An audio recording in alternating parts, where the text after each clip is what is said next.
বাংলাদেশে এবং বাংলাদেশের বাইরে পৃথিবীর বিভিন্ন প্রান্তে যেখান থেকে চ্যানেলে দেখছেন আপনাদের সকলকে সাদর আমন্ত্রণ তৃতীয় মাত্রা দেখবার জন্য এবং প্রিয় দর্শক আপনাদের সবাইকে মহান বিজয় দিবসের শুভেচ্ছা। ১৯৭১ সালের এই দিন দীর্ঘ সংগ্রাম এবং ৯ মাসের রক্তক্ষয়ী মুক্তিযুদ্ধের মধ্য দিয়ে বাংলাদেশ বা বাংলাদেশের এই ভূখণ্ড স্বাধীনতা অর্জন করে। এই স্বাধীনতার মানে শুধুমাত্র একটি পতাকা কিংবা একটা জাতীয় সঙ্গীত নয়, এর অর্থ অনেক অনেক বড়, যেটা আমাদের প্রোক্লেমেশন অফ ইন্ডিপেন্ডেন্সের মধ্যে বা স্বাধীনতার ঘোষণার পত্রের মধ্যে সন্নিবেশিত আছে যে আমরা এমন একটা বাংলাদেশ করতে চাই যেখানে সাম্য থাকবে না, সামাজিক ন্যায় বিচার থাকবে, মানবিক মর্যাদা থাকবে।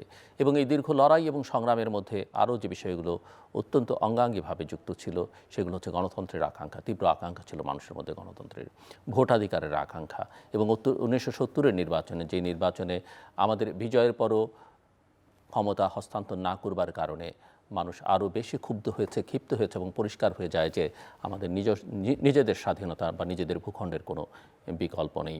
এবং সেই সঙ্গে একটি অসাম্প্রদায়িক বাংলাদেশ প্রতিষ্ঠাও সেই দীর্ঘ লড়াই, সংগ্রাম এবং মুক্তিযুদ্ধের চেতনার মধ্যে ছিল। এবং 54 বছর পরে বাংলাদেশ আজকে কোথায় দাঁড়িয়ে সেই প্রশ্ন নতুনভাবে উঠতে শুরু করেছে। হিসেবটা এখন অনেকেই করতে চাইছেন 1947 সাল থেকে। অনেকে 71-কে নানাভাবে প্রশ্নবিদ্ধ করবার চেষ্টা করেছেন এবং অনেক ক্ষেত্রে সেগুলো রাষ্ট্রীয় আশ্রয় প্রশ্রয় হতে দেখেছে আমরা জুলাই 24 অগাস্টের অভ্যুত্থানের, জুলাইয়ের যে 2024 সালের জুলাই অগাস্ট অভ্যুত্থানের পর থেকে। সামনে নির্বাচন এবং সেই নির্বাচনও আসলে বাংলাদেশকে কোন পথে নিয়ে যাবে, বা অনেকেই মনে করেন বাংলাদেশে এমন একটা শক্তির উত্থান ঘটেছে যারা 1971-এর মুক্তিযুদ্ধের চেতনার বা সেই আবহের সম্পূর্ণ একটা বিপরীতমুখী অবস্থান। সব মিলিয়ে এইসব বিষয় নিয়ে আলোচনা করবার জন্য আমার সঙ্গে স্টুডিওতে 3 জন বীর মুক্তিযোদ্ধা, আমাদের ইতিহাসে সেই গৌরব গাথার সঙ্গে যারা সম্পর্কিত ছিলেন তারা আছেন। তাদের 3 জনকে আমার অভিনন্দন। আমার বায়ে বসা আছেন মুজাহিদুল ইসলাম সেলিম, বাংলাদেশের কমিউনিস্ট পার্টি সিপিবির সাবেক সভাপতি, মুক্তিযোদ্ধা এবং স্বাধীনোত্তর বাংলাদেশে তিনি ডাকসুর সহসভাপতি ছিলেন। আমার ডান পাশে রয়েছেন মিস্টার মাহবুবুল্লাহ রঞ্জু, বীর প্রতীক। তিনি কোম্পানি কমান্ডার রঞ্জু কোম্পানি 11 নম্বর সেক্টরে যুদ্ধ করেছেন। তারপরে রয়েছেন আরেকজন মুক্তিযোদ্ধা এবং লেখক, টিপু গ্রুপের কমান্ডার ফেরদৌস কামাল উদ্দিন মাহমুদ টিপু। স্বাগত আপনাদের 3 জনকে এবং 3 জনকে অভিনন্দন বিজয় দিবসে।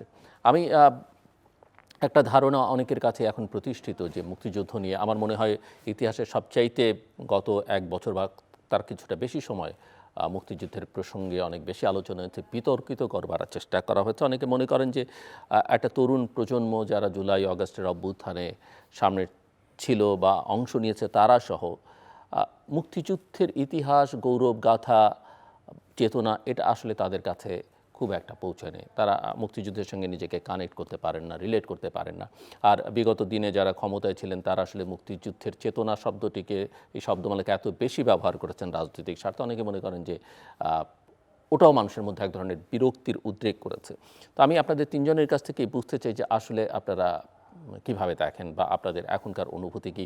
এবং আমি অনুরোধ করব, যেহেতু বাংলাদেশে এখন সিংহভাগ জনসংখ্যার তরুণ, তাদেরকে যদি আপনারা একটু 1971 বা তার পেছনে নিয়ে যেতে পারেন যে আসলে এই 71 কেন আমাদের জীবনে গুরুত্বপূর্ণ। মিস্টার মুজাহিদুল ইসলাম সেলিম। অসংখ্য ধন্যবাদ। আজ আমাদের বিজয় দিবস। আমি আমাদের এই বিজয়ের পেছনে যে লাখো শহীদের বুকের রক্ত প্রবাহিত হয়েছে তাদের সেই সব শহীদদের প্রতি আমি শ্রদ্ধা জানাই, গভীর শ্রদ্ধা জানাই। মুক্তিযুদ্ধ আমার কাছে কেবল আবেগের একটা বিষয় না, আমার সমস্ত অস্তিত্ব, সেটা রাজনৈতিক বা রাজনীতি শুরু করার আগে থেকেও যে অস্তিত্ব, সেটার নির্যাস কিন্তু মুক্তিযুদ্ধের ভেতর দিয়ে আমি পেয়েছিলাম। এবং আমার জীবনেরও শ্রেষ্ঠ অর্জন এটা। কথায় কথায় সবসময় বলা হয় এবং সত্যই বলা হয়, আমাদের দেশবাসীর ইতিহাসে, জনগণের ইতিহাসে, সমসাময়িক ইতিহাস যেটুক হয়েছে এই পর্যন্ত, এই যাবৎকালের ইতিহাসে, এটাই হলো আমাদের দেশবাসীর শ্রেষ্ঠ অর্জন। মুক্তিযুদ্ধকে আমি এইখানে সক্রিয় অংশগ্রহণ করার সময় বা তার পটভূমি রচনার সময় কিংবা আজকে যখন এই মুক্তিযুদ্ধ আক্রান্ত, সবসময় আমি একই সম্মান, গৌরব এবং মর্যাদার সঙ্গে বিবেচনা করি। এবং আমি বিশ্বাস করি যে যেটা জনগণের হাতে তৈরি, এটা নির্মাণ হলো জনগণ দ্বারা। এটা খালি সশস্ত্র 9 মাসের যুদ্ধ ছিল না, এটা ছিল জনযুদ্ধ। এবং কেবলমাত্র 9 মাসের সশস্ত্র পর্বটার বিচার করলে আপনি এটার হদিস পাবেন না। এটার পেছনে যে পটভূমিটা তৈরি হলো, এবং মুক্তিযুদ্ধ, মুক্তি সংগ্রাম একটা দীর্ঘকালীন প্রক্রিয়া, রাজনীতিক, সামাজিক, সাংস্কৃতিক চতুর্দিক থেকে সংগ্রাম করতে করতে করতে করতে সেটা একটা চূড়ান্ত শীর্ষ পর্বে উপনীত হয়, এবং সেটাই হলো 9 মাসের সশস্ত্র পর্ব। তা আমরা সাধারণত সশস্ত্র পর্বটাই আলোচনা করি, কিন্তু সশস্ত্র পর্বের কোনো হদিস আমরা খুঁজে পাবো না যদি না এটার ব্যাকগ্রাউন্ডটা কীভাবে ওই জায়গায় এসে পৌঁছলো সেটা যদি আমরা না করি। সুতরাং যেটা জনগণের নির্মাণ সেটা কোনো দিন নিঃশেষ হতে পারে না, কেননা জনগণ হলো চিরঞ্জীব, এটা নিঃশেষ হবে না। জনগণ, আমি হয়তো না থাকতে পারি, কিন্তু জনতা থেকে যাবে। অনেকে বলেন, যেমন আপনার রেফারেন্সে বললেন, যে 24-এর গণ অভ্যুত্থানের পর তার মাস্টার মাইন্ড বা মেটিকুলাস প্ল্যানিং করেছে বলে দাবিদার কেউ কেউ তার কর্তৃত্বটা হাইজ্যাক করে স্বঘোষিত কর্তৃত্ব হিসাবে নিজেকে জাহির করে বলার চেষ্টা করছে যে আমাদের এটা নতুন স্বাধীনতা আমরা করব। কিন্তু আমি বলবো যে তারা আহম্মকের স্বর্গে বাস করে। আমাদের ইতিহাস কেউ মুছে দিতে পারবে না, এবং আমি নিজে প্রত্যক্ষদর্শী, আমার দর্শক শ্রোতারাও নিশ্চয়ই এটা দেখেছেন। এই গণ অভ্যুত্থানের সময় যেই জনশক্তি জেগে উঠল, দেয়ালে দেয়ালে কি লিখেছিল স্বাধীনতা এনেছি, সংস্কার আনব। লিখেছিল ধর্ম যার যার, রাষ্ট্র সবার। মন্দির, মসজিদ, গির্জা, প্যাগোডার ছবি এঁকে এইসব লিখেছিল। এইটাই ছিল এই গণ অভ্যুত্থানের অন্তর্নিহিত, জনগণের দিক থেকে বিচার করলে এইটার তার মূল অনুপ্রেরণা। সুতরাং এইটা তো কোনোভাবেই 71-এর মুক্তিযুদ্ধের বিরুদ্ধে নয়। যেটা হয়েছে, মানুষের ভিতরে একটা ধারণা সৃষ্টি করানো হয়েছে, সেটা শত্রুর প্রচারণা, এবং আমরা যারা মুক্তিযুদ্ধ করেছি আমরাও এটা কেউ কেউ অপব্যবহার করেছি কিছু, সেটা নির্দ্বিধায় আমাদের স্বীকার করতে হবে এবং সংশোধন করতে হবে। আমি যদি মুক্তিযুদ্ধের মতো এমন পবিত্র, এমন একটা কল্যাণকর, এমন একটা জনহিতকর একটা এপিসোডকে আমি দুষ্কর্মের সঙ্গে, অপরাধী কাজকর্মের সঙ্গে আমি লিঙ্ক আপ করে ফেলি, তাহলে পরে মানুষকে দোষ দিলে হবে না। তারা তো এটা দেখে নেই, তারা হলো যা এখন তারা দেখছে বা যে ন্যারেটিভ তাদের সামনে দেওয়া হচ্ছে, সেই ন্যারেটিভের সঙ্গে যখন দেখে যে এটার সঙ্গে কুকর্মগুলো জড়িত, তখন আমাদের মুক্তিযুদ্ধ কিন্তু কলঙ্কিত হয়। কিন্তু সেটা আমরা সংশোধন করে নেব, কোনো অসুবিধা নেই। কিন্তু মুক্তিযুদ্ধের উপরে হামলা চালানোর অধিকার কারণে জামাতে ইসলাম সম্পর্কে খালি আমি একটু কথা বলে এই পর্ব শেষ করব। তারা খুব সামনে এগিয়ে সেই সব কথা বলছে, কিন্তু এই অনুষ্ঠানে আমি আপনাকে দেখিয়েছি সেই ইনস্ট্রুমেন্ট অফ সারেন্ডার, সেখানে নিয়াজির সই করা, এবং সেখানে লেখা আছে we the armed forces and the air force and the Naval forces of Pakistan along with all civilian and paramilitary auxiliary forces unconditionally surrender. Civilian and paramilitary auxiliary force কারা? Civilian auxiliary forces জামাতে ইসলাম, কারণ তারা কেবল কোলাবোরেটেড ছিল না, they were active participant in the government of the then East Pakistan, এবং সরকারের অংশ হিসেবে তারা কিন্তু জেনোসাইড চালিয়েছিল, এবং তারা আনকন্ডিশনালি সারেন্ডার করেছে, একই টার্মস অ্যান্ড কন্ডিশন। আমার প্রশ্ন, যদি পাকিস্তান সেনাবাহিনী ঢাকায় ক্যান্টনমেন্ট করার অধিকার না রাখে, তারপরে জামাতে ইসলাম এখানে কেমনে করে? এবং পাকিস্তান আমি যদি ক্ষমাও চায়, তাকে আমরা ক্যান্টনমেন্ট করতে দিতে পারি না। কিন্তু আজকে এমন জায়গায় দেশকে নিয়ে আসা হয়েছে, তারা আমাদের কনস্টিটিউশন, যেটা অরিজিনালি 72-এর কনস্টিটিউশন, সেখানে লেখা ছিল ধর্মের নাম ব্যবহার করে কোনো রাজনৈতিক দল করা যাবে না, ধর্ম কর্মের উপরে কোনো নিষেধাজ্ঞা ছিল না, কিন্তু পলিটিক্স করতে হলে পলিটিক্স করো, আর ধর্মের কাজ ধর্মের ভেতরে সীমাবদ্ধ রাখো। এইটাই হলো সেকুলারিজম। এটা মিথ্যা প্রচার করে। আমি তো দেখলাম secularism reflected in the walls of Dhaka, সেখানে গ্রাফিটির ভেতরে লেখা ধর্ম যার যার, রাষ্ট্র সবার। তার মানে separation of religion and state. Clear secular পলিসির যে মর্ম কথা এটা।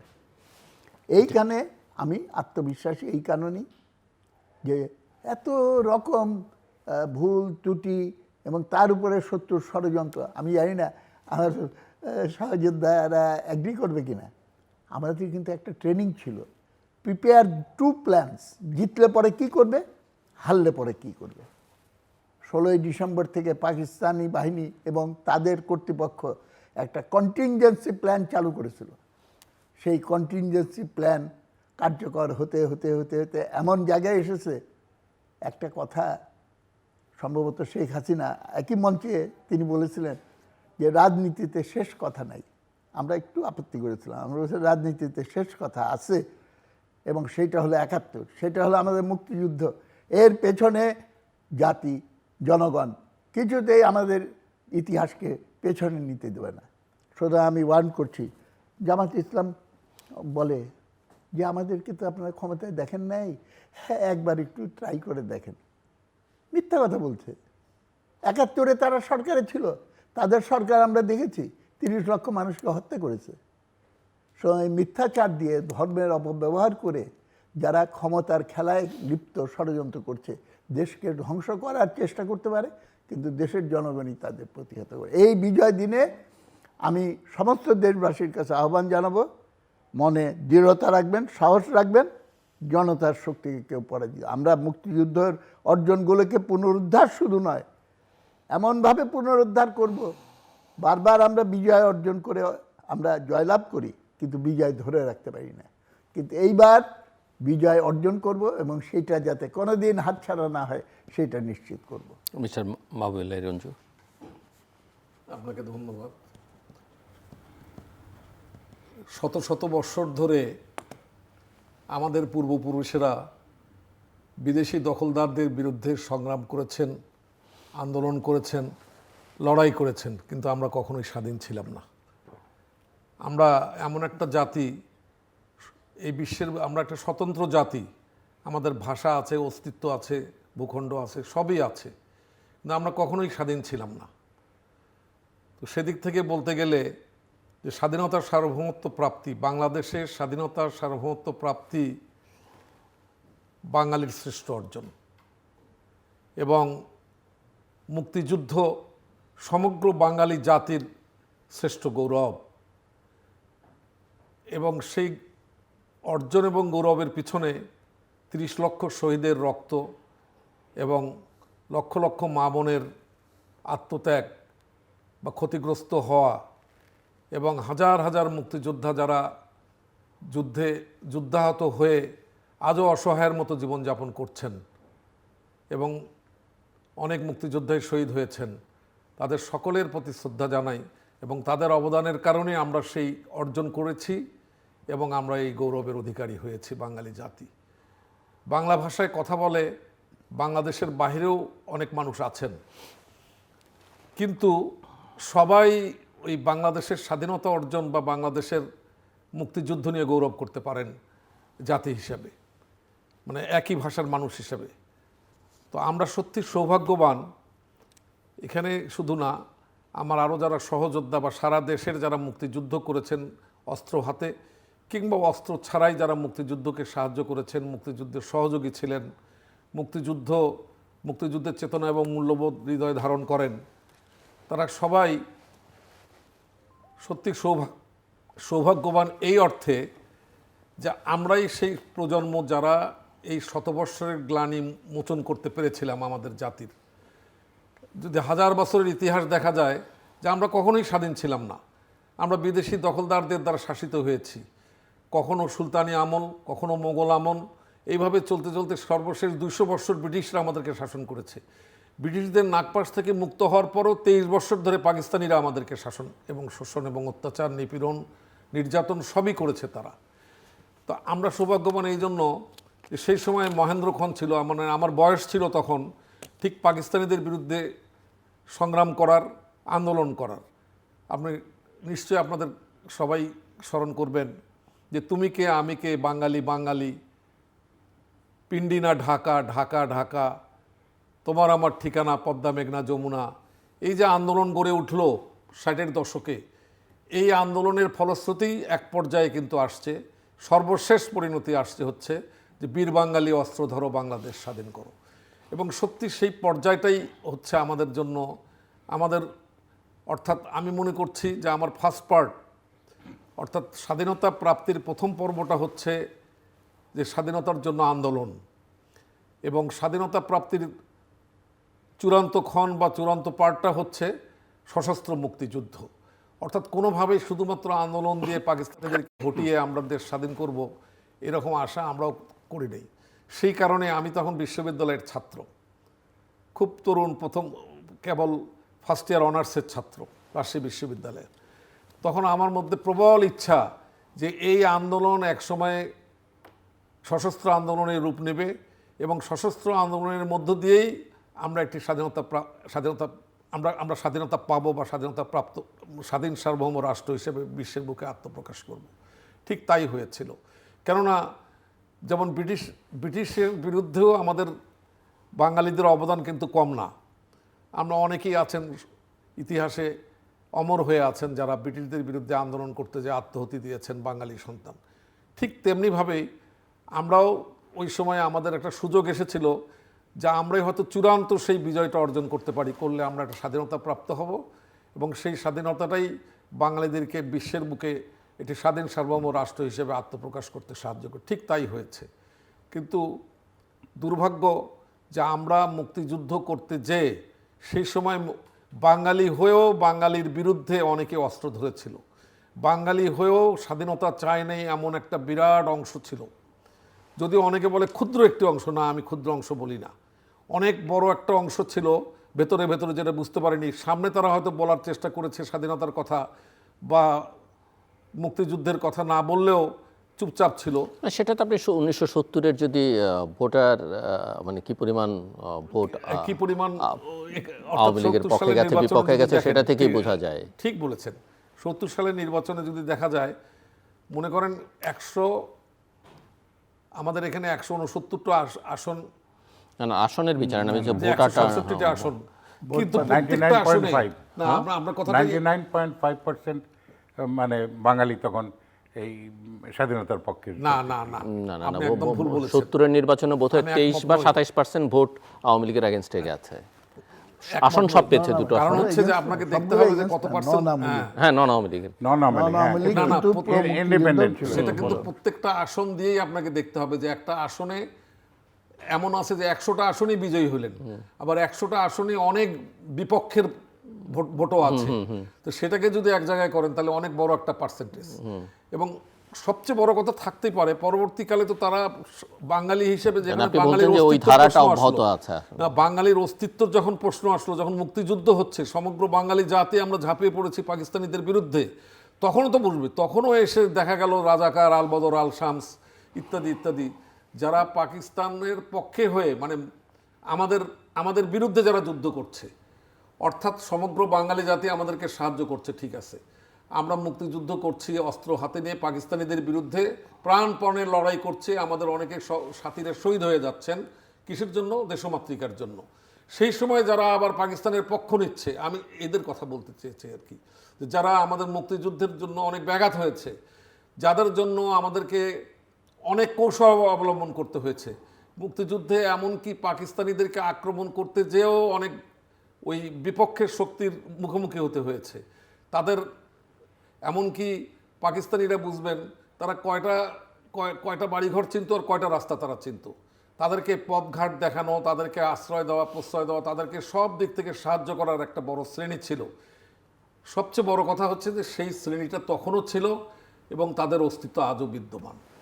জি, মিস্টার ফেরদৌস কামাল উদ্দিন মাহমুদ টিপু।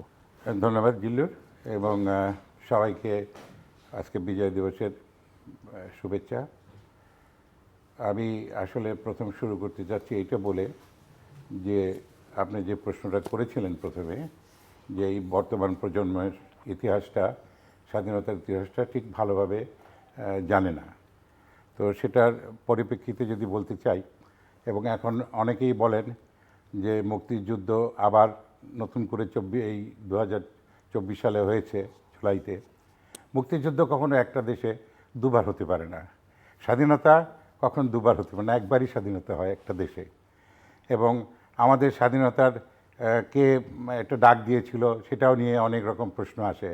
এটা তো কোনো প্রশ্নের সম্মুখীন হওয়ার কথা না, কারণ আমরা তখন কোনো দল করিনি, আমরা তখন পলিটিক্স নিয়ে খুব একটা মাথা ব্যথা আমাদের ছিল না। আমরা একটাই জানতাম যে আমরা নিষ্পেষিত, পাকিস্তানিদের দ্বারা আমরা সব দিক থেকে বঞ্চিত। সেটা থেকে উদ্ধার পাওয়ার জন্যে আমাদের সামনে একজন নেতা এসে দাঁড়িয়েছেন, তিনি ছিলেন বঙ্গবন্ধু শেখ মুজিবুর রহমান। এবং ওনার ডাকে 7ই মার্চে উনি একদম বলেই দিলেন, মানে সরাসরি না বলে উনি বললেন, তোমাদের যা কিছু আছে তাই নিয়ে শত্রুর মোকাবেলা করতে হবে। আমি যদি হুকুম দেবার নাও পারি, তোমরা যার যা আছে তাই নিয়ে শত্রুর মোকাবেলা করবে। তো তখন তো উনি বলেই দিলেন যে শত্রুর মোকাবেলা করতে হলে আমাদের পথে নামতে হবে, যুদ্ধ করতে হবে, প্রতিহত করতে হবে আমাদের শত্রুকে। ওনার ডাকে আমরা প্রতিজ্ঞাবদ্ধ হয়ে গেলাম যে আমাদের এই যুদ্ধ করে এ দেশকে স্বাধীন করতে হবে। সেই জন্যে 9টি মাস যুদ্ধ হয়েছে, কিন্তু আমাদের কাছে 9টি মাস ঠিক 9টি মাস ছিল না, কারণ প্রতিটি ঘন্টাই তখন আমাদের কাছে এক একটা দিন মনে হতো।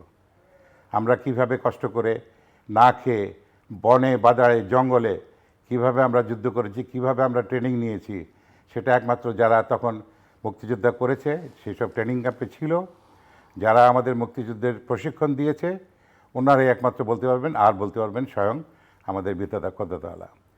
তো কথা হচ্ছে তারপরে আমাদের স্বাধীনতা আসলো, কিন্তু বর্তমান প্রজন্মের মধ্যে কয়েকটা প্রজন্ম পার হয়ে গেছে, বিভিন্ন রাজনৈতিক দল এসছে, তাদের মাথাটা কিছুটা ওয়াশ করে ফেলেছে যে 71 সালটাকে মুছে ফেলার জন্যে সব প্রচেষ্টা চালিয়ে যাওয়া হয়েছে। তো যারা এখন ধরেন যারা দ্বিতীয় প্রজন্ম অথবা তৃতীয় প্রজন্মের যারা আছে, ইয়াং ছেলেপেলে, তারা সঠিক ইতিহাসটা জানে না, মুক্তিযুদ্ধ কী স্ট্রাগল করে এটা করা হয়েছে সেটাও তারা জানে না। তো তারা সেই না জানার কারণে তাদের ভুল পথে পরিচালিত করার জন্যে যে যা বলেছে, যে মিটিকুলাস ডিজাইন করে তাদের যেই পথে হাঁটিয়ে নিয়ে যাওয়া হয়েছে, তারা সেটাকেই মনে করেছে এটাই সঠিক পথ। কিন্তু তারা যে ভুল ছিল সেটা এখন তারা রন্ধ্রে রন্ধ্রে টের পাচ্ছে। তারা বুঝতে পারছে যে আমাদের যাত্রাপথটা খুব একটা সঠিক ছিল না। মুক্তিযোদ্ধাদের গলায় জুতার মালা পরানো হচ্ছে, মুক্তিযুদ্ধের 71 সালকে অস্বীকার করা হচ্ছে, এটা তো কোনোদিনও এটা শোভা পায় না। কারণ মুক্তিযুদ্ধ একবারই এসেছিল, এই মুক্তিযুদ্ধে যে কি মানে কষ্ট করেছে মানুষ, আগেই বলা হয়েছে, আমার সহযোদ্ধারা বলেছেন 30 লক্ষ লোক শহীদ হয়েছেন এবং 2-3 লক্ষ মা বোন নিজেদের ইজ্জত এবং সব সম্ভ্রম হারিয়ে এই দেশকে স্বাধীন করেছেন। অতএব তখন 7 কোটি বাঙালি ছিল। আমি বলবো এই 7 কোটির মধ্যে গুটি কয়েক লোক যারা বিরোধিতা করেছে, তাদের সংখ্যা খুব একটা বড় ছিল না। যেমন এখানে আমার সহযোদ্ধা বলেছে যে তারা অনেক সংখ্যায় ছিল, না, তাদের সংখ্যা খুব কম ছিল। এবং তখন বঙ্গবন্ধু স্বাধীনতার পর যদি উনি এত উদার হৃদয়ের মানুষ ছিলেন যে উনি 11,000 মোটে জেল দিয়েছিলেন, আর বাদবাকিকে উনি মাফ করে দিয়েছিলেন। এমনকি বড় বড় নেতাদের পর্যন্ত উনি ছেড়ে দিয়েছেন, তারা এ দেশ থেকে পালিয়ে গেছে। তো উনি যদি তখন বড় হৃদয়ের মানুষ না হতো, তিনি যদি এখনকার এই মব সৃষ্টি করে যেসব জিনিস করা হচ্ছে, এরকম করার দরকার ছিল না। মুক্তিযোদ্ধাদের খালি একটু ইঙ্গিত দিলেই হতো যে তোমাদের বিরোধী শক্তি যারা ছিল তাদের নিঃশেষ করে দাও। আমার মনে হয় না 7 দিনের বেশি সময় লাগতো সমস্ত বিরোধী শক্তিকে শেষ করে দেওয়ার। কিন্তু আমরা আদেশ মেনেছি, আমাদের উপরে যেসব নির্দেশ এসেছে এগুলি শুনেছি এবং আমরা সেইভাবে কাজ করেছি এবং সেইভাবে নির্দেশ মেনে আমরা এই দেশটাকে স্বাধীন করেছি। দেশ স্বাধীন হওয়ার পর আমাদের আর কোনো এই বর্তমানে যে ব্যবস্থাটা চলছে যে রাজনীতি করা অথবা ক্ষমতায় যাওয়া মানেই আমার টাকা পয়সা কামানো, আমার গাড়ি বাড়ি কেনা ইত্যাদি, আমাদের মনে, মুক্তিযোদ্ধাদের মনে কিন্তু কখনো এগুলো ছিল না। আমাদের একটাই লক্ষ্য ছিল, একটাই আমাদের উদ্দেশ্য ছিল, দেশকে স্বাধীন করা। আমি ব্যক্তিগতভাবে কি পাবো, আমার পরিবার কী পাবে, সেই চিন্তা আমাদের মধ্যে ছিল না। এবং সেই জন্যেই আমরা হয়তো আল্লাহর রহমতে আমরা বিজয় আনতে পেরেছি এবং আমরা কোনোভাবেই আমাদের এই বর্তমান প্রজন্মের মতো আমাদের কোনো আশা আকাঙ্ক্ষা লোভ এগুলো ছিল না। যুদ্ধের পর, স্বাধীনতার পর আমরা যার যার জায়গায় আবার ফিরে গেছি। এই নতুন প্রজন্মকে আমি কি বলবো যে আপনারা একটু পড়াশোনা করেন, আপনারা ৭১কে জানার চেষ্টা করেন, ৭১কে জেনে তারপর সঠিক জিনিসে সঠিক বিষয়ে আপনার সঠিক সিদ্ধান্ত নেন। মানুষের কথায় কিংবা মিটিকুলাস কোনো ডিজাইনে আপনারা পা দিবেন না। আপনারা দেশকে ভালোবাসুন, কারণ দেশটা এখন মানে চারিদিকে ছিন্ন বিচ্ছিন্ন হয়ে যাচ্ছে। দেশটাকে আবার আপনারা গুছিয়ে আনুন। আপনারা নতুন প্রজন্ম, আপনাদের হাতেই কিন্তু দেশের স্বাধীনতা রক্ষা পেতে পারে। অতএব আপনারা পিছপা হবেন না, আপনারা এগিয়ে যান। মিস্টার মুজাহিদুল ইসলাম সেলিম, আপনি বিজয় অর্জনের কথা বলছিলেন যে আবার বিজয় অর্জন করবো, ধরে রাখবো আমরা। সো কিভাবে বিজয় অর্জন করবেন, মানে সামনের দিনগুলোতে এই যে লড়াইটা, সেই লড়াইটাকে আপনি কিভাবে দেখেন, কিভাবে লড়াই করবেন এবং ধরে রাখার প্রশ্ন তো তারপরে। দেখুন, প্রথমে আমাদের বুঝতে হবে যে কি আমরা অর্জন করেছিলাম, কি আমরা হারিয়েছি। অনেকে বলেন বা বলার চেষ্টা করেন যে আমাদের ৯ মাসের সশস্ত্র যুদ্ধটা ছিল পাকিস্তানকে ২ টুকরা করার। এটাকে রাজনীতির ভাষায় বলে বিচ্ছিন্নতাবাদী আন্দোলন। আমাদের সংগ্রাম বিচ্ছিন্নতাবাদী আন্দোলন ছিল না। এইটা ছিল সাম্রাজ্যবাদ, উপনিবেশবাদ, নয় উপনিবেশবাদের হাত থেকে জাতীয় মুক্তির অর্জনের জন্য দুনিয়ার দেশে দেশে যে লড়াই চলছে তারই ধারাবাহিকতায় একটা সংগ্রাম। পাকিস্তানি ব্যবস্থার একটা নূতন এডিশন, নূতন সংস্করণ করার জন্য তো আমরা দেশ স্বাধীন করি নাই। পাকিস্তানের যাবতীয় অর্থনৈতিক, সামাজিক, রাজনৈতিক, সাংস্কৃতিক যে কুকর্ম, যে অন্ধকারাচ্ছন্ন কলঙ্কিত দৃষ্টান্ত তারা স্থাপন করেছে, সেইটার বিপরীত ধরনের একটা সমাজ এবং রাষ্ট্র নির্মাণের জন্যই আমরা মুক্তিযুদ্ধ করেছিলাম। আমরা গান গাইতাম, একটি ফুলকে বাঁচাবো বলে যুদ্ধ করি, একটি মুখের হাসির জন্য অস্ত্র ধরি। আমি জানি না আপনাদের নিশ্চয়ই অভিজ্ঞতা এটা আছে। আমরা পাক হানাদার বাহিনীকে সরিয়ে দিয়ে মুক্ত এলাকা, সেনাবাহিনীকে সরিয়ে দিয়ে হানাদার বাহিনী বললাম না, বলছি পাক বলে সবাই এই ভুলটা করে। পাকিস্তান পাক মানে পবিত্র। পাকিস্তান হানাদার বাহিনীকে সরিয়ে দিয়ে আমরা মুক্ত এলাকা করেছিলাম। মুক্ত এলাকায় কোনো ঘুষ দুর্নীতি হতো না, মুক্ত এলাকায় কোনো নারী নির্যাতন ছিল না, মুক্ত এলাকায় কোনো অন্যায় অবিচার ছিল না। মহব্বতের ভিত্তিতে, ইনসাফের ভিত্তিতে একটা নতুন ফুলের মতো বাগান আমরা সেখানে সৃষ্টি করেছিল। কিন্তু সেই দেশ, সেই পথে আমরা তো খুব বেশি অগ্রসর হতে পারলাম না। সেইখানে আমাদের একটা প্রপার এডুকেশন নিতে হবে। এই ক্ষেত্রে অনেক গভীর আলোচনায় আমাদের যাওয়া প্রয়োজন। মুক্তিযোদ্ধা পরিচয় সবাই দিচ্ছি আমরা। মুক্তিযোদ্ধা আমার মতে ৩ রকম। একটা হলো আউট অফ কনভিকশন, নীতি আদর্শের ভিত্তিতে মুক্তিযোদ্ধা।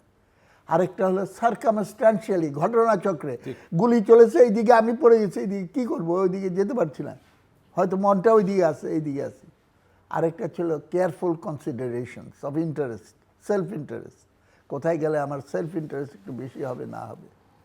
সুতরাং কিংবা ১৬ই ডিসেম্বর, আমি ১৭ই ডিসেম্বর আমার গেরিলা বাহিনী নিয়ে ঢাকায় ঢুকেছিলাম এবং শহীদ মিনারে এই যে অস্ত্র হাতে একটা ছবি খুব বিখ্যাত, ওইটা আমার ট্রুপ ছিল, আমার কমান্ডে।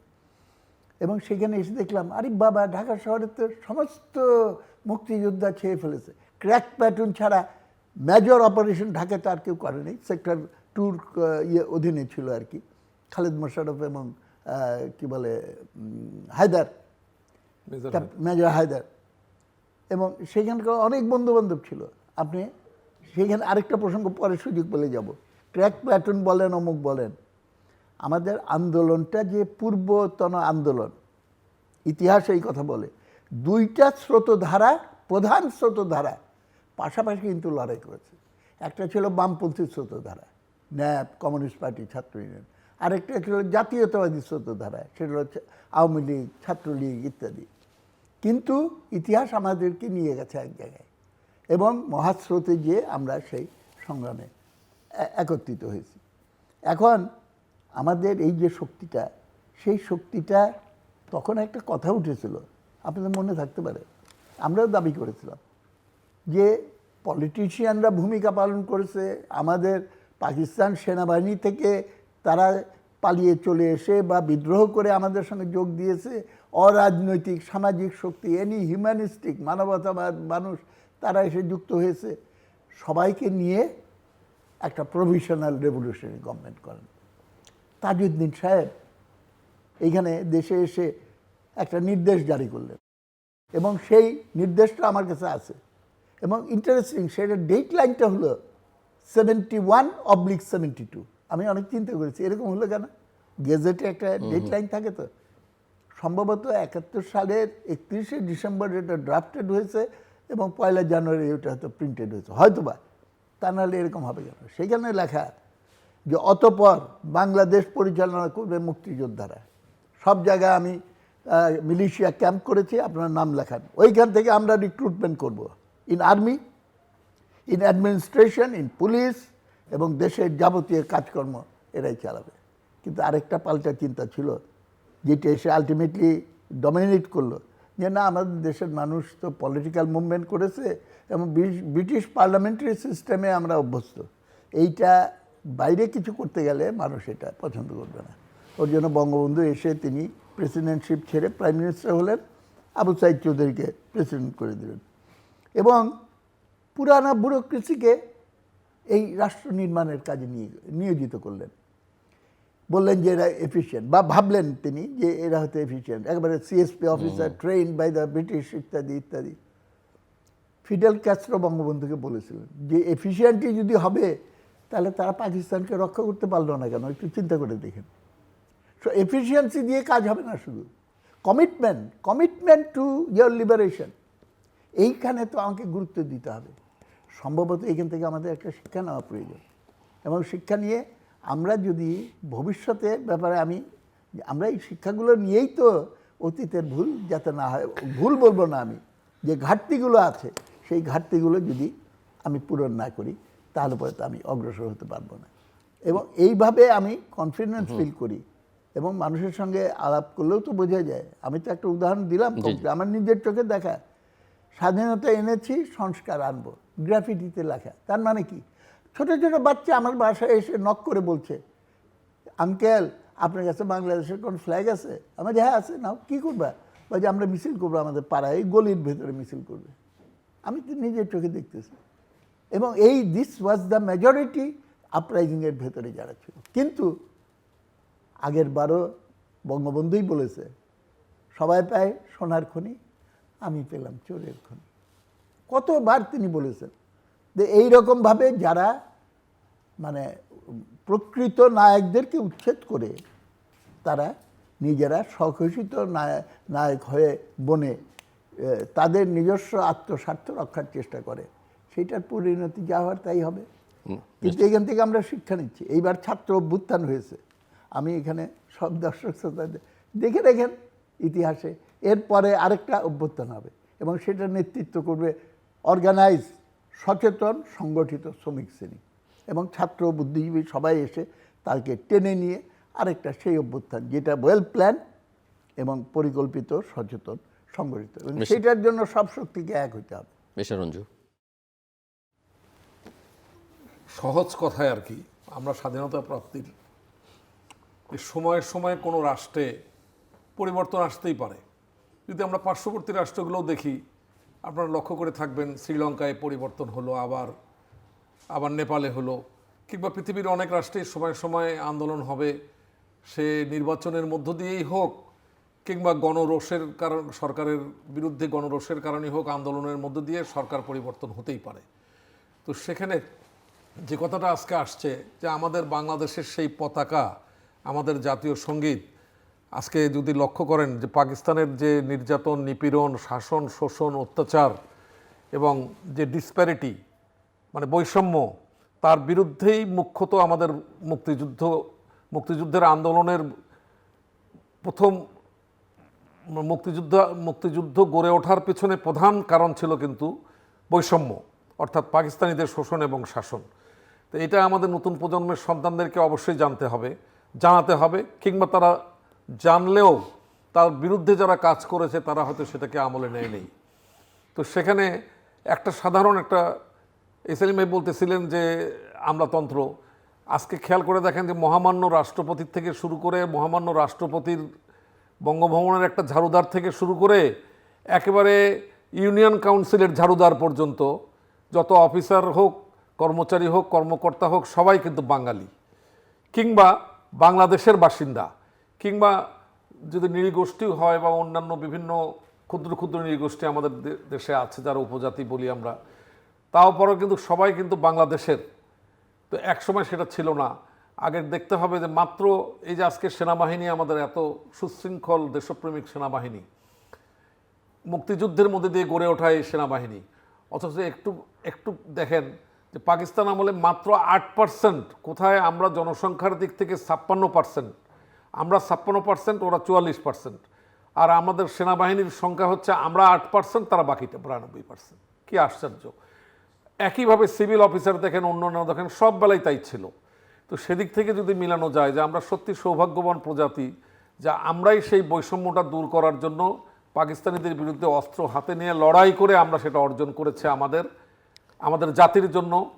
আমাদের পূর্বপুরুষরা যেটা লড়াই করে, সংগ্রাম করে, আন্দোলন করে মৃত্যুবরণ করেছেন, শহীদ হয়েছেন, আত্মহতি দিয়েছেন, কিন্তু তারা অর্জন করতে পারেন নাই। আমরাই সেই প্রজন্ম, আমরা সেটা অর্জন করেছি। এখনকার দিনে খুব দ্রুততার সাথে যেভাবে পরিবর্তন হচ্ছে, একটু দেখেন, এই মুক্তিযুদ্ধের সময় টেলিভিশন ছিল না, মুক্তিযুদ্ধের সময় মোবাইল ফোন ছিল না, মুক্তিযুদ্ধের সময় আমাদের কমিউনিকেশনটা কত খারাপ অবস্থায় ছিল। এই যে দ্রুত মাত্র 10 বছরের পরিবর্তন যদি দেখেন, এই গত 10 বছরের যদি পরিবর্তনগুলো লক্ষ্য করেন, তাহলে এখন আমরা কিভাবে আমাদের সেই স্বাধীনতার স্বাদটা জনগণের দোরগোড়ায় পৌঁছাতে পারবো, সেটাই হওয়া উচিত আমাদের সবার মূল লক্ষ্য। যারা আমরা প্রবীণ, যুদ্ধ করে দেশটা স্বাধীন করেছি, আমরা সেই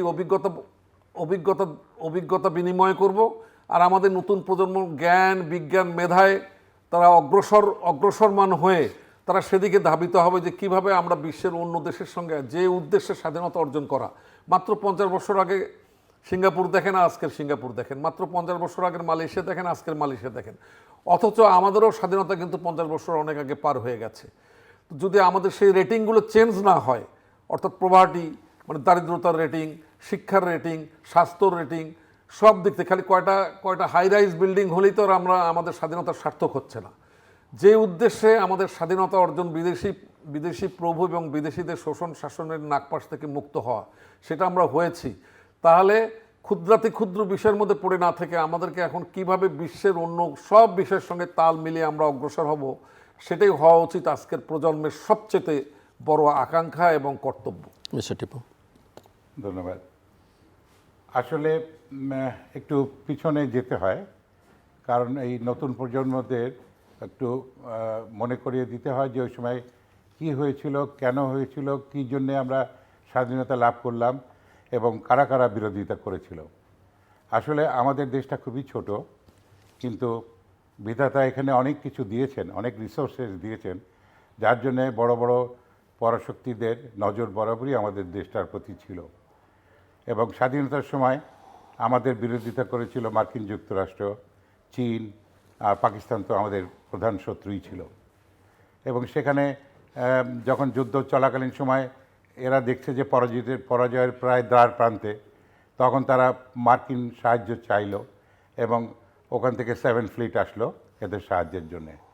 সেই ভরসায় তারা তাদের মানুষ মারার মাত্রা আরও বাড়িয়ে দিল এবং 14ই ডিসেম্বর স্বাধীনতার 2-3 দিন আগে আমাদের সমস্ত বাঙালির শ্রেষ্ঠ সন্তানদের তারা হত্যা করলো, যাতে এই বাঙালি জাতি আর জীবনে মাথা উঠে দাঁড়াতে না পারে। তাদের সমস্ত মেধা সব কিছু শেষ করে দেওয়ার, তাদের এই যে প্রধান উদ্দেশ্যই ছিল বাঙালি জাতি যাতে সারা জীবন পায়ের নিচেই থাকে, তারা উঠতে না পারে। তো সেই কারণে 7 ফ্লিট এসেছিল। চায়নাও তাদের পাকিস্তানকে সাহায্য করছিল। একমাত্র আমাদের বন্ধু দেশ যেটা ভারত আমাদের আশ্রয় দিয়েছিল, আমাদের অস্ত্র দিয়েছিল, আমাদের যুদ্ধের ব্যবস্থা করেছিল। তা না হলে হয়তো এই দেশটা তখন স্বাধীন হতো কিনা আমি এখনও সন্দিহান। তারপরে রাশিয়া আমাদের দ্বিতীয় বড় বন্ধু, সে আমেরিকাকে মোকাবেলা করার জন্যে তার এই ফ্লিট পাঠিয়েছিল এবং ওটা মার্কিনরা যাতে আর আগাতে না পারে তারা সেখানেই মানে দাঁড়িয়ে গিয়েছিল এবং সেখান থেকে তারা ফিরে যেতে বাধ্য হয়। যার জন্যে এটা একটা প্রধান কারণ ছিল যে এরা পাকিস্তানিরা আর মানে দেখেছে যে আর আমাদের কোনো উপায় নেই, একমাত্র আত্মসমর্পণ ছাড়া। তো সেই জন্যে নবপ্রজন্মকে বলতে চাচ্ছি, আমাদের কিন্তু বহুবিধ শত্রু আগেও ছিল, এখনও আছে, হয়তো বা ভবিষ্যতেও থাকবে। আমাদের দেশের বিভিন্ন জায়গায় বিভিন্ন লোকের তারা এখনও চায় এ দেশকে তারা গ্রাস করতে, তারা এখানে আধিপত্য বিস্তার করতে চাচ্ছে, তারা এই দেশটাকে ধ্বংস করে তাদের নিজের করাভিত করতে চাচ্ছে। তো এখানে যদি আমরা আমাদের নিজেদের স্বার্থটা না বুঝি, আমরা যারা বাংলাদেশি, আমরা যারা এই দেশের সন্তান, আমরা যদি নিজের দেশটাকে সত্যিকারের অর্থে ভালো না বাসি, এই দেশের প্রতিটি মাটি, প্রতিটি ইঞ্চি, আমরা মেলা করে শপথ নিয়েছিলাম, খালেদ মোশাররফ আমাদের শপথ করিয়েছিল এক মুঠো মাটি হাতে নিয়ে, যে হয় এই মাটিকে আমরা স্বাধীন করব অথবা নিজের জীবন দিয়ে দিব, এই হবে আমাদের একমাত্র স্লোগান। এবং আমাদের তখনকার স্লোগান ছিল জয় বাংলা, জয় বঙ্গবন্ধু। এই দুটো স্লোগানের উপরে আমরা যুদ্ধ করেছি এবং যুদ্ধ করে আমরা দেশকে স্বাধীন করেছি। অতএব স্বাধীনতা কিন্তু আগেও বলেছি, দুইবার হয় না, স্বাধীন হয়েছে। এখন এটাকে সংস্কার দরকার। সংস্কার কিভাবে দরকার? যেসব অরাজকতা, যেসব খারাপ জিনিস আমাদের দেশে বিদ্যমান, সেগুলিকে সরাতে হবে। এই দেশকে আবার একটা সঠিক সুন্দর একটা রাষ্ট্র হিসেবে আমাদের গড়ে তুলতে হবে।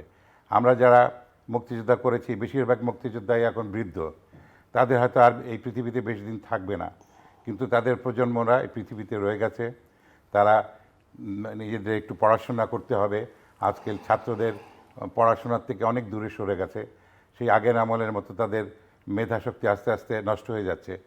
আবার তাদের বইয়ে মনোনিবেশ করতে হবে, দেশের স্বাধীনতা সম্বন্ধে একটু জানতে হবে, কি করে স্বাধীনতাটা হলো এবং এই দেশকে রক্ষা করতে হলে তাদের করণীয়টা কী। এই সঠিক সিদ্ধান্তগুলি যদি তারা সঠিকভাবে নিতে পারে, আমার দৃঢ় বিশ্বাস এই দেশ আবার আমরা একটা সুন্দর দেশে পরিণত করতে পারবো। ধন্যবাদ। আমরা একটু শেষের দিকে, final round, so closing remarks 2-3 minute করে মিস্টার রঞ্জু আপনি শুরু করেন। আমার আজকের মতো শেষ কথা, আমার নতুন প্রজন্মের সন্তানদের কাছে আমার আবেদন, নিবেদন, অনুরোধ, আশা, চাওয়া, সেটা হচ্ছে যে আমরা আজকে আছি, কালকে থাকবো না। তাদের জন্যই আমরা এই নিজের জীবনকে বিপন্ন করেও মহান মুক্তিযুদ্ধে যে আমরা আমাদের অনেক সাথে হারিয়েও আমরা ফিরে এসেছিলাম, বিজয়ী হয়ে ফিরে এসেছি এবং বিজয়ের অনেক স্মৃতি। সেই বিজয়টাকে ধরে রাখার জন্য এর মধ্যে অনেক ঘটনাই ঘটে গেছে, ঘটতেই থাকবে, সব কিছুই গতিশীল এবং পরিবর্তনশীল। আমি একটু আগেই অনেকগুলো দেশের উদাহরণ দিয়েছি, তা আমি একটা কথাই শুধু বলবো তাদেরকে, জ্ঞান, বিজ্ঞান, মেধা অর্জন করে মাথা উঁচু করে দাঁড়িয়ে যেন পৃথিবীর যে কোনো প্রান্তে যে আমাদের একটা সন্তান মাথা উঁচু করে বলতে পারে আমি আমি আমি বাঙালি এবং বাংলাদেশের নাগরিক। এবং জ্ঞান, বিজ্ঞান, মেধায় কন্টেস্টে, প্রতিযোগিতায় তারা সর্বক্ষেত্রে যেন বলতে পারে যে আমি আমার পূর্বপুরুষেরা মুক্তিযুদ্ধ করে একটা দেশ স্বাধীন করেছিল, আমি সেই দেশেরই একজন গর্বিত সন্তান, আমি একজন বাঙালি এবং বাংলাদেশি। এটাই আমাদের নতুন প্রজন্মের সন্তানদের কাছে আমার চাওয়া। মিস্টার টিপু। আজকে যারা এই অনুষ্ঠান দেখছেন বিজয় দিবসে, যেসব পিতামাতা আছেন, ভাই বোনেরা আছেন, তাদের কাছে আমার অনুরোধ থাকবে যে এই দেশটাকে সুন্দর করতে হলে তাদের সন্তানদের বোঝাতে হবে যে কোনটা খারাপ, কোনটা ভালো, কোনটা সঠিক, কোনটা বেঠিক। সঠিক পথে তাদের ফিরিয়ে আনতে হলে, একটা দেশকে সঠিকভাবে চালিত করতে হলে তাদের মেধাবৃত্তি বাড়াতে হবে, তাদের জ্ঞান অর্জন করতে হবে এবং সঠিক সিদ্ধান্ত নিতে হবে। ভুল পথে পরিচালিত করলে সে তো ভুল পথেই যাবে। সে যদি সঠিক পথে থাকে এবং দেশের সত্যিকারের দেশপ্রেমিক হয় এবং বাবা মা যদি সেই শিক্ষাটা দিতে পারে সন্তানদের, তাহলে আমার মনে হয় এই দেশটাকে আবার আমরা একটা সোনার দেশে পরিণত করতে পারবো। আশা করি যেসব মা বাবা আছেন, ভাই বোনেরা আছেন, ছোট ছোট তাদের ভাই বোন, নাতিপুতি যারা আছেন, তাদের সবাইকে বোঝানোর চেষ্টা করবেন এই দেশটা আমাদেরই রক্ষা করতে হবে। বিদেশি শক্তির উপর চেয়ে থাকলে আমাদের চলবে না। আমাদের নিজেদের দেশ, আমাদের নিজেদের রক্ষা করতে হবে এবং সঠিকভাবে আমাদের সেই দেশটাকে চালিয়ে নিয়ে যেতে হবে। এই প্রার্থনা থাকলো সবার জন্য। মিস্টার মুজাহিদুল ইসলাম সেলিম। আমার মনে হয় একটা খুব ক্রিটিক্যাল, খুব একটা সন্ধিক্ষণে দেশ এসে উপনীত হয়েছে। আমরা আক্রান্ত মুক্তিযুদ্ধের শত্রুদের দ্বারা। এটা আমাদের রুখে দাঁড়াতে হবে। আমরা যে মুক্তিযুদ্ধের ভেতর দিয়ে যে অর্জন করেছি সেটা একটা ইতিহাসের ধারায় অর্জন, এটা কোনো জেনারেশনের অর্জন নয়। সুতরাং মুক্তিযুদ্ধ এবং তার বিজয়টাকে আমি অনুরোধ করব নতুন প্রজন্মের যারা আছে, অনুগ্রহ করে আপনার ইতিহাসের দৃষ্টিভঙ্গি থেকে দেখেন। আমি 16 আনা একমত যে 71-এ আমাদের বসে থাকলে চলবে না, আমাদের আরও সামনের দিকে যেতে হবে। কিন্তু 71-কে ভিত্তি করে যদি আমরা অগ্রসর হওয়ার চেষ্টা না করি, তাহলে পরে তো আমাদেরকে টেনে নিয়ে যাবে মধ্যযুগে, সেই অন্ধকারকালীন মধ্যযুগে। সেইখান থেকে আবার পুনর্নির্মাণ করা তো বিশাল কঠিন ব্যাপার, এবং এটার ভিতরে একটা আমাদের দায়িত্ববোধও আছে 30 লক্ষ মানুষের আত্মত্যাগের প্রতি। সুতরাং এইটাই যদি আমাদের চিন্তা হয়, তাহলে পরে আমাদেরকে অগ্রগতির পথ রচনা করতে হবে। মানুষের অগ্রগতি মানুষই সৃষ্টি করতে পারে, এবং মানুষ একটা ভুল করে বলে আমি মনে করি, আমি তাদের বোঝানোর জন্য বলি যে জমি বর্গা দেওয়া যায়, স্বার্থ বর্গা দেওয়া যায় না। সুতরাং শেখ হাসিনার কাছে বর্গা দিয়ে বসে থাকলাম, খালেদা জিয়ার কাছে বর্গা দিয়ে বসে থাকলাম, ইউনূস সাহেবের কাছে বর্গা দিয়ে বসে থাকলাম, বা সেলিম সাহেবের কাছে বর্গা দিয়ে বসে থাকলাম, কিচ্ছু হবে না। জনগণকে তৈরি করতে হবে যে তোমার পাওয়ার ক্ষমতা তুমি নিজে প্রয়োগ করো, তার উপরে নিয়ন্ত্রণ তুমি প্রতিষ্ঠা করো। এবং এইভাবে জনতার শক্তিকে যদি আমি একটা নতুন স্তরে নিয়ে যেতে পারি, তাহলে কেউ আমাদের বিজয় ঠেকাতে পারবে না। মানুষের কাছে অনেক সব কিছু স্পষ্ট, খালি এগুলো চোখে আঙ্গুল দিয়ে দেখিয়ে দাও। একটা উদাহরণ না দিয়ে আমি পারছি না, শেষ করে আনবো। দেখেন, বৈষম্য বিরোধী গণঅভ্যুত্থান পাকিস্তান আমলে আমরা তো ছাত্র ইউনিয়ন খুব সুন্দর সুন্দর পোস্টার করতাম। আওয়ামী লীগ অতটা পারতো না, ছাত্রলীগ একটা পোস্টার ছাপিয়েছিল, পূর্ব পাকিস্তানের ম্যাপের উপরে গরু ঘাস খাচ্ছে আর পশ্চিম পাকিস্তান থেকে দুধ দোয়ায় নিতেছে। নিচে লেখা ছিল পূর্ব বাংলার সম্পদ পশ্চিম পাকিস্তানে পাচার হইতে দেব না। তাহলে পরে আমাদের এমন একটা ব্যবস্থা নিশ্চিত করতে হবে যেখানে পাচার হয় না। এখন উন্নয়নের নানা মডেল আছে, উন্নয়ন তো ব্রিটিশরাও করেছে, স্কুল করেছে, রেলগাড়ি করেছে। আইয়ুব খানের আমলে উন্নয়ন হয় নাই। 69-এর গণঅভ্যুত্থানে যখন আইবের পতন হলো, তার কয়েকদিন আগে decade of development, decade of reforms, এবং কত হাওয়াই বাজি, আলো ঝলমলে, এবং এই লৌহ মানব, হ্যাঁ, তার 3 মাসের ভেতরে 4 মাসের ভেতরে ফল অফ আইব। উন্নয়ন কিভাবে হচ্ছে, দ্য প্যাটার্ন অফ উন্নয়ন, দ্যাট ইজ ইম্পর্টেন্ট। আমরা এটা কোশ্চেন তুললেই বলে রাখেন ওগুলো, এটা ট্রিকল ডাউন করবে, কিছু লোকের হাতে টাকা জমুক, এটা চুয়ে একসময় গরিবের কাছে আসবে। গরিবের কাছে আসে না, এটা চলে যায় সুইজারল্যান্ড, চলে যায় কানাডা, চলে যায় মালয়েশিয়া ইত্যাদি। আমাকে these are the important things যেগুলো করতে হবে। লাস্ট কথা আমি বলবো, এইটা আমাদের বুঝতে হবে, সম্ভবত আমাদের আত্ম অনুসন্ধান, আমরা কিছু ভুল করেছি কিনা। প্রত্যেকটা মানুষের একাধিক আইডেন্টিটি থাকে। তার national identity is one identity, one of the identities. তার রিলিজিয়াস আইডেন্টিটি, আত্মপরিচয়, আরেকটা আইডেন্টিটি। জেন্ডার আইডেন্টিটি আরেকটা আইডেন্টিটি। আমরা বামপন্থীরা বিশ্বাস করি যে ক্লাস আইডেন্টিটিটাই হলো প্রাইমারি, কিন্তু আমাদেরও ভুল, অন্য আইডেন্টিটিগুলোকে আমরা মূল্য দিইনি, হয়তো আরেকটু মূল্য দেওয়া উচিত। জেনারেশনাল আইডেন্টিটি, এটাও মুক্ত দেওয়া উচিত। ইয়াং জেনারেশনের সঙ্গে আমাদের কমিউনিকেশন গ্যাপ হয়ে গেছে, আমাদের কথা তারা ঠিক বুঝে না, তাদের ভাষা এবং চিন্তাধারাগুলো আমি আরও ইন্টিগ্রেটেড হওয়ার চেষ্টা আমি করিনি, হয়তোবা সেইটা আমাদের করা উচিত। এবং সেইখান থেকে কিন্তু ভবিষ্যতের ভিত্তি আমরা যদি সেইখানে না যেতে পারি, ব্রিজ না করতে পারি, তাহলে তো আমরা অগ্রসর হতে পারবো না। কিন্তু আমি সম্ভাবনাটা দেখছি কেন, দেখছি এই কারণেই, এবং সব সময় আমি তো যতগুলো গণ অভ্যুত্থান আইবের সময় থেকে শুরু করে প্রত্যেকটার ভেতরে একবারে সেন্টার ফরওয়ার্ডে আমি ছিলাম। এবং এই সব সময় মানুষের সৃজন ক্ষমতা, তার সৃষ্টিশীলতা এক নূতন মাত্রায় চলে যায়, এবং সেটাই আমাকে আশাবাদী করে তোলে। যত বড় আমাদের প্রতিবন্ধক আসুক না কেন, জনগণই এইটার সমাধানের পথ নির্ধারণ করে নেবে, এবং আমাদের ফিউচার ভবিষ্যৎ তাহলে উজ্জ্বল ভবিষ্যৎ, সেইটা কষ্ট করে, এই দিনই দিন নয়, আরও দিন আছে। এইটার উপরে দৃঢ় আস্থা রেখে আমাদের প্রস্তুত হতে হবে নতুন দিনের দিকে আমরা দেশকে যাতে নিয়ে যেতে পারি সেইটার জন্য। দর্শক অনুষ্ঠানের শেষ প্রান্তে আমরা সামাজিক যোগাযোগ মাধ্যম ফেসবুক, এক্স এবং ইউটিউবে তৃতীয় মাত্রা লাইভ স্ট্রিম হচ্ছে, আপনারা দেখতে পারেন। টেলিভিশনের পর্দায় দেখতে না পারলে যে কোনো সময় যে কোনো স্থান থেকে ইউটিউবে তৃতীয় মাত্রা চ্যানেলটি সাবস্ক্রাইব করে এই পর্ব বা পুরনো পর্বগুলো আপনারা দেখতে পারেন। মিস্টার মুজাহিদুল ইসলাম সেলিম, মিস্টার মাহবুবুল্লাহ রঞ্জু এবং মিস্টার ফেরদৌস কামাল উদ্দিন মামুর টিপু, অসংখ্য ধন্যবাদ এবং অভিনন্দন আপনাদের আলোচনা শুনবার জন্য।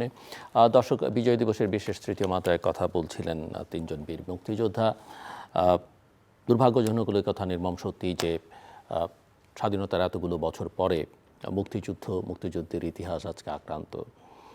তবে যে জাতি দীর্ঘ লড়াই সংগ্রামের মধ্যে দিয়ে একটা দেশকে স্বাধীন করতে পারে, সেই জাতি যে কোনো অবস্থায়, যে কোনো প্রতিকূল অবস্থার মধ্যে এই আক্রমণকে মোকাবেলা করতে পারবে।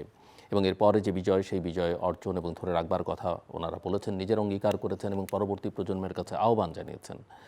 আজকের এই বিশেষ দিনে 1971 সালের মুক্তিযুদ্ধে এবং তার আগের যে দীর্ঘ সংগ্রাম, সেখানে যে রাজনৈতিক নেতৃত্ব, বঙ্গবন্ধু শেখ মুজিবুর রহমান সহ অন্যান্য রাজনৈতিক নেতৃত্ব এবং সেই সঙ্গে যুদ্ধের মাঠে যারা নেতৃত্ব দিয়েছেন, কর্নেল ওসমানী, মেজর জিয়া, তৎকালীন মেজর জিয়া, খালেদ মোশাররফ, মেজর শফিউল্লাহ, এরা সহ অন্যান্য যারা সামরিক এবং বেসামরিক যোদ্ধারা অস্ত্র হাতে যুদ্ধ করেছেন, তাদের সকলের প্রতি আমাদের শ্রদ্ধা, ভালোবাসা এবং কৃতজ্ঞতা। যারা আত্মাহুতি দিয়েছেন তাদেরকে আমরা শ্রদ্ধার সঙ্গে স্মরণ করি এবং তাদের বিদেহী আত্মার শান্তি কামনা করি।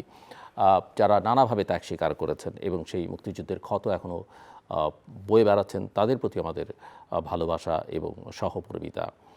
তবে সবচেয়ে বড় কথা হচ্ছে তাদের সবার প্রতি শ্রদ্ধা জানানো হবে যে মুক্তিযুদ্ধের যে অঙ্গীকার, চেতনা, যে স্বপ্ন মুক্তিযোদ্ধাদের যারা জীবন দিয়েছেন, সেটা যদি আমরা ধারণ করতে পারি এবং সেই লক্ষ্য নিয়ে আমরা 71কে কোনো অবস্থাতেই ভুলে যাব না, আবার 71-এ বসেও থাকবো না, আমরা এগিয়ে যেতে চাই এবং সেটাই আসলে 71-এর চেতনা। আমাদের সঙ্গে থাকবার জন্য অসংখ্য ধন্যবাদ। আপনাদের সবার জন্য শুভকামনা এবং আবারও বিজয় দিবসের শুভেচ্ছা।